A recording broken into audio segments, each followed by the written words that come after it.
आज आपण आहे ना भेंडी करणार आहोत। ही भेंडी बघा, अशी मी भेंडी घेतलेली आहे आणि ह्या भेंडीला मी धुतलं, नंतर सुकवली थोडीशी, म्हणजे पुसून घेतात काही लोक, त्याप्रमाणे मी तिला सुकवली थोडीशी आणि नंतर मग ह्या भेंडीचं असं कट केलं। ओके, कट केल्यानंतर ह्या भेंडीला आपण तव्यामध्ये टाकणार आहोत आणि हिला भाजून घ्यायचं आहे।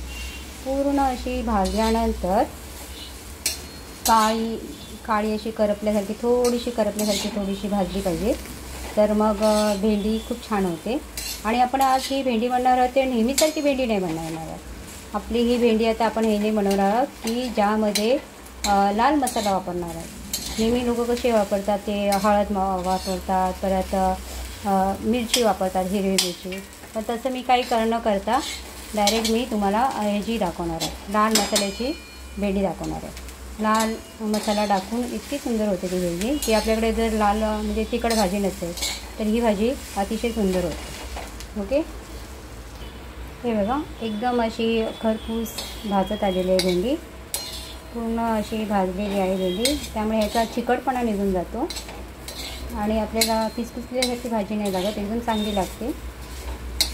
आणि नेहमी तेच भाजी खाल्ल्यानंतर आपल्याला कंटाळा येतो ना, थोडंसं चेंजिंग केलं तर थोडंसं बरं वाटतं। त्यामुळे ही भाजी जरा मी वेगळी करून दाखवते तुम्हाला पण आवडेल, तुम्ही पण करा घरी।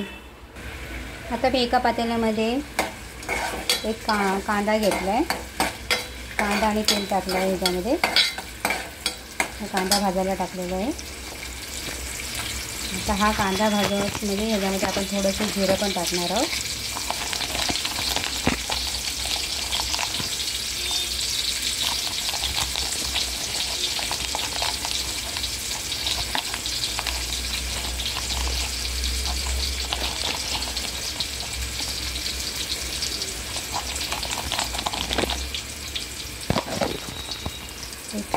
जिरे टाकले मी,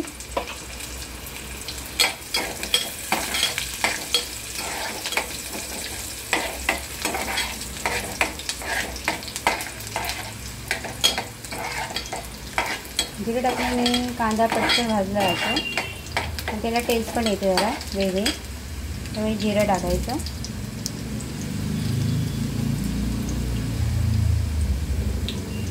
त्यानंतर मी लसूण टाकला,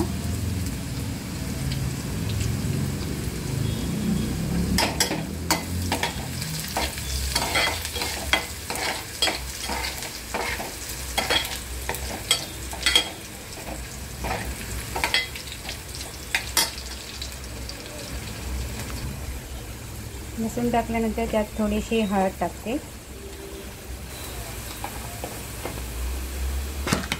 गॅस कमी करा कारण कांदा आपला करपू शकतो।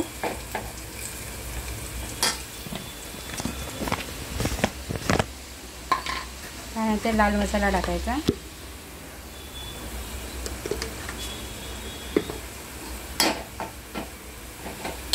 लाल मसाला टाकलेला आहे।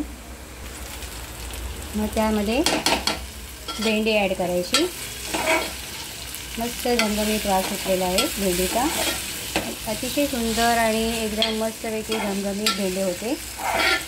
यामध्ये लाल मसाला टाकल्यामुळे आपण ह्याच्यामध्ये टॅमॅटो, तुम्हाला जर आवडत असेल तर टॅमॅटो टाका, मला तर टॅमॅटोचं जास्त आवडत नाही, त्यामुळे मी काही टॅमॅटो वापरत नाही ह्याच्यामध्ये। आणि लाल मसाला आपल्याला तिखटप्रमाणे, काही लोक हिरव्या मिरच्याचा वापर करतात, पण मी हिरवी मिरची वापरत नाही, याला लाल मसाला वापरलेला आहे। आणि हा लाल मसाल्यामुळे यामध्ये एकदम टेस्टी, आणि आपल्याला लाल भाजी हवी आहे ना ही तिखट, त्यासाठी मी लाल भाजी करते, अतिशय सुंदर बनते। यामध्ये थोडा शेंगदाण्याचा कूट टाकायचा,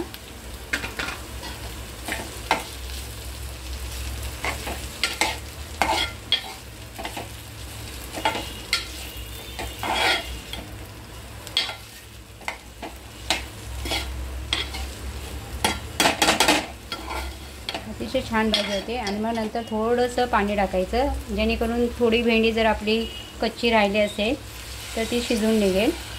नंतर हे पाणी आपल्याला आटवायचं। बघा किती सुंदर भाजी बनते, पूर्ण भाजी आपली बनत आलेली आहे मस्तपैकी। आणि आपल्या घरामध्ये काही तिखट नसेल तर आपण अशा पद्धतीने आपण ही भाजी बनवून खाऊ शकतो. एकदम छान वाटते भाजीला. भाजीचा लूक पण खूप छान आलेला आहे.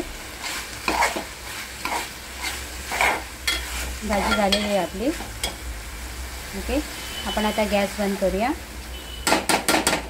आणि तिला सेव कोणा आता मी प्लेटमध्ये घेते खायला. म्हणजे आपल्याला जर खायचं असेल किती सुंदर भाजी आहे बघा.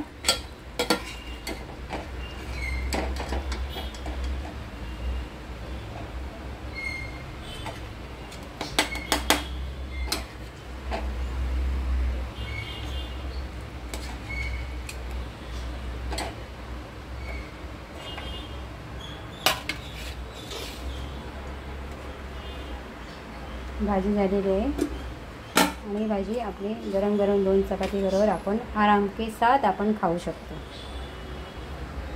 आवडली असेल तर सांगा मला कशी झाली माझी भाजी. मला तर खूप छान वाटते.